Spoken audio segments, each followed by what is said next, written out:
बिस्मिल्लाहिर्रहमानिर्रहीम अस्सलाम वालेकुम। Welcome back to my kitchen. कैसे हैं आप सब? आप देख रहे हैं कुकिंग विद सिद्धा फातिमा। उम्मीद करते हैं आप लोग बिल्कुल खैरियत से होंगे।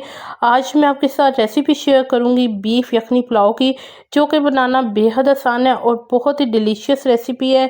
और ये हमारे घरों की शान है और मेरे ख्याल से हर घर में ये तकरीबन बनती है जब भी कोई दावत होती है। तो मैं आपके साथ छोटी छोटी टिप्स एंड ट्रिक्स शेयर करूँगी किस तरह से मज़ेदार यखनी पुलाव रेडी कर सकते हैं। इसके साथ हमने रायता रेडी किया है, सिंपल काली मिर्च, नमक और ज़ीरे के साथ। तो हम चले शुरू करते हैं आज की रेसिपी। तो इस रेसिपी को बनाने के लिए मैंने तकरीबन 1 किलो के बराबर जो है बीफ लिया था। बीफ को मैंने अच्छे से वॉश कर लिया 2-3 पानी। और अब इसको हम प्रेशर कुकर में डालेंगे और हमने इसकी यखनी रेडी करनी है। तो इसमें हम शामिल करेंगे एक कटा हुआ बड़ा प्याज मैंने लिया था, और 10 से 12 जो है लहसुन के जवे लिए थे, उसको मैंने छील लिया अच्छे से, वो शामिल किए हैं। जी, तो साबुत गरम मसाले में हम सौंफ शामिल करेंगे, सूखा धनिया साबुत शामिल करेंगे 1 चम्मच, और दालचीनी शामिल करेंगे 10 से 12 काली मिर्च, 1 बड़ी इलायची और 4 से 5 अदद मैं इसमें लौंग शामिल करूँगी। और साथ ही मैंने इसमें तकरीबन 3 जो गिलास है ना पानी के, वो शामिल किए थे। और इसके अलावा हम इसमें शामिल करेंगे नमक तकरीबन 1.5 टेबल स्पून के बराबर। यहाँ पे ये चीज़ें हमने इसमें शामिल कर दी हैं और इसको अच्छे तरीके से हमने मिक्स कर लेना है। और जो प्रेशर कुकर को हम टाइम देंगे तकरीबन 10 से 15 मिनट का। इसमें जो यखनी भी अच्छे तरीके से रेडी हो जाएगी और गोश्त भी बहुत अच्छे तरीके से गल जाएगा। तो यहाँ पे तकरीबन मैंने 15 मिनट के बाद प्रेशर कुकर को खोल लिया था, और आप देख सकते हैं कि इसमें अपना भी यखनी का रोगन कितना निकला हुआ है। तो यहाँ पे आप देखें कि गोश्त भी माशाल्लाह से बहुत अच्छा गल चुका हुआ है। गोश्त टूटना नहीं चाहिए आपका। तो गोश्त बहुत अच्छे तरीके से गल चुका है। ठीक है जी। अब हम जो है इसमें चावल जो है मैंने तकरीबन लिए हैं 2 गिलास, आधा किलो, ये बड़े 2 गिलास जो है वो बनते हैं। तो यहाँ पे मैंने इनको 4 से 5 पानी भिगो धो के तो अच्छे से भिगो दिया है। तो अब हमने एक अदद देश की ली बड़ी वाली, इसमें मैंने तकरीबन 4 टेबल स्पून जो है घी शामिल किया है, क्योंकि रोगन ऑलरेडी जो है यखनी में निकला हुआ है। तो हम घी की मिकदार कम रखेंगे। यहाँ पे एक बड़ा प्याज लिया था, प्याज को मैंने स्लाइसिस में कट कर लिया था। जी, तो प्याज की बुनाई हमने कर लेनी है, थोड़ा सा गोल्डन ब्राउन हमने इसको प्याज को कर लेना है। तो इसके बाद हम इसमें जब थोड़ा सा गोल्डन ब्राउन हो जाएगा तो फिर हम इसमें अदरक और लहसुन का एक जो है पेस्ट शामिल करेंगे, 1 बड़ा चम्मच।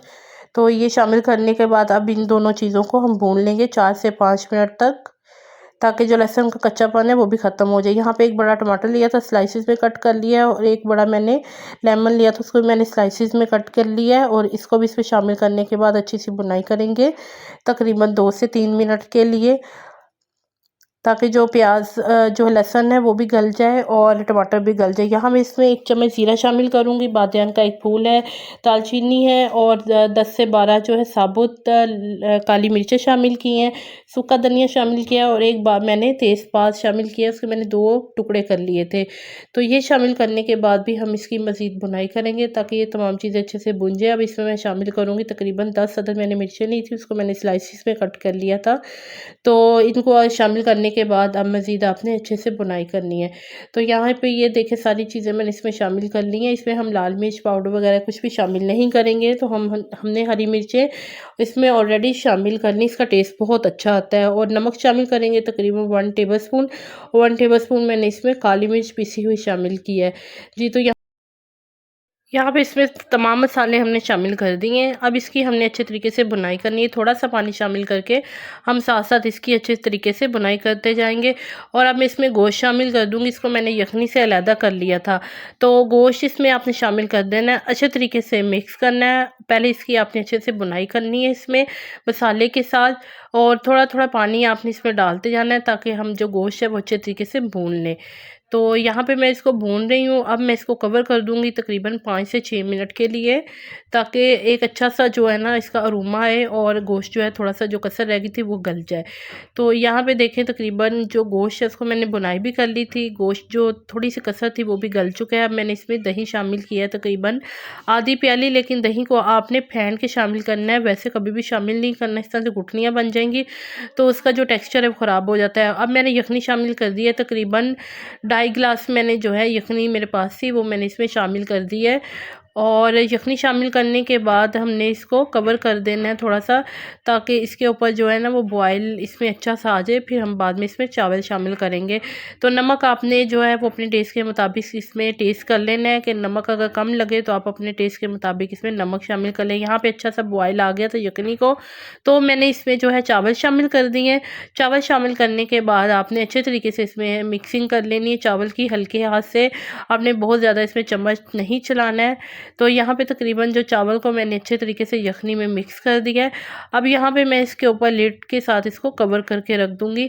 तकरीबन 5 मिनट के लिए मैं इसको कवर कर दूँगी, ताकि जो इसके अपने ही बॉयल में थोड़े से चावल हैं वो पक जाएँ। जी, तो यहाँ आप देख सकते हैं कि पानी भी खुश्क हो रहा है और चावल भी फूलना शुरू हो गए हैं। लेकिन मैंने एक दफ़ा से दोबारा इसको यखनी में मिक्स कर दिया है, चावलों को ऊपर नीचे कर दिया है, ताकि इक्वली जो है चावल फूल जाएँ। तो मुझे ना यहाँ पे थोड़ा-सा पानी कम लगा था, तो मैंने इसमें थोड़ा-सा गर्म पानी ऐड करना है, आधा गिलास तकरीबन। क्योंकि अगर आपने पानी इस स्टेज पे शामिल करना है तो आपने कभी भी ठंडा पानी नहीं शामिल करना, गर्म पानी आपने शामिल करना है। तो मैंने यहाँ पे तकरीबन ना गर्म पानी आधा गिलास शामिल किया था। अब देखें चावल अच्छे से फूल गए हैं।